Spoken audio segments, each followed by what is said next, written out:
And you meant whenever you move me, I asked you once, and I'm gonna tell you again, I don't want to go any place that's cold. You really don't have a choice in that matter. Ed, come on.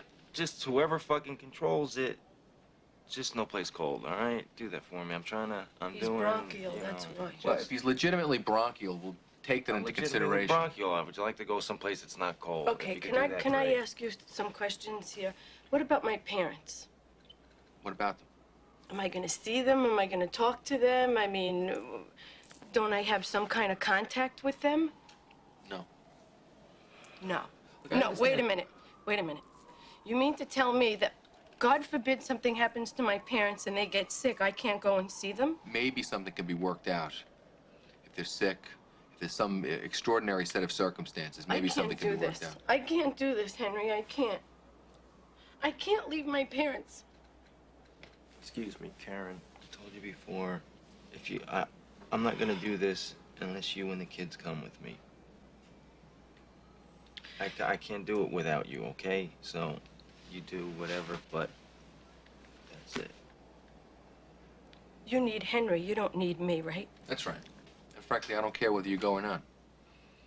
If it's gonna make him a happier witness, a better witness, I'd like you to be with him. They want Henry. They don't want me. But Henry's gonna be in a witness protection program. They're not gonna be able to get to him. The only way they can get to him is by getting to you, getting to your kids. If he goes into the program, forget about it. You're in a great deal of danger. I think you understand. I don't know that. anything. Come on, you don't know anything. Don't give me the babe in the woods routine, Karen. I've listened to those wiretaps, and I've heard you on the telephone.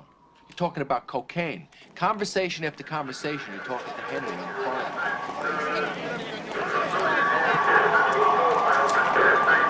phone. It doesn't matter, because whether he goes to jail or whether he stays on the street and he beats the case, he's a dead man. He knows it and you know it. What about the kids? With school? They get left back? I mean, what goes on? A bunch of guys go down to Wall Street and get some real fucking crooks. Whoever sold you those suits had a wonderful sense of humor. What it comes down to, Karen, is we're basically your only salvation. We're gonna save your life, we're gonna save his life, and we're gonna keep you out of jail. Mr. Hill, this morning you told the members of this jury about your background. It was easy for all of us to disappear. My house was in my mother-in-law's name. My cars were registered to my wife. My social security cards and driver's licenses were phonies. I never voted. I never paid taxes. My birth certificate and my arrest sheet. That's all you'd ever have to know I was alive. See him here in the courtroom today? Yes. Could you please point him out for the members of the jury? Your Honor, please let the record reflect that Mr. Hill has identified the defendant, James Conway. Mr. Hill, do you also know a man by the name of Paul Cicero? Yes. Do you see him here in the courtroom today? Yes.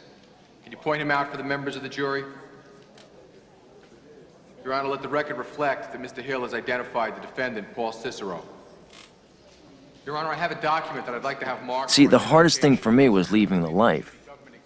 I still love the life. And we were treated like movie stars with muscle. We had it all just for the asking. Our wives, mothers, kids, everybody rode along. I had paper bags filled with jewelry stashed in the kitchen. I had a sugar bowl full of Coke next to the bed. People call them rats because a rat will do anything to survive. Isn't that right, Mr. Hill? Objection! Objection sustained.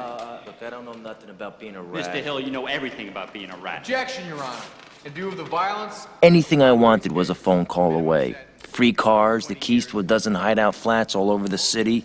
I'd bet 20, 30 grand over a weekend, and then I'd either blow the winnings in a week or go to the Sharks to pay back the bookies. Didn't matter. Didn't mean anything. When I was broke, I would go out and rob some more. We ran everything. We paid off cops, we paid off lawyers, we paid off judges. Everybody had their hands out. Everything was for the taking. And now it's all over. And that's the hardest part. And today everything is different.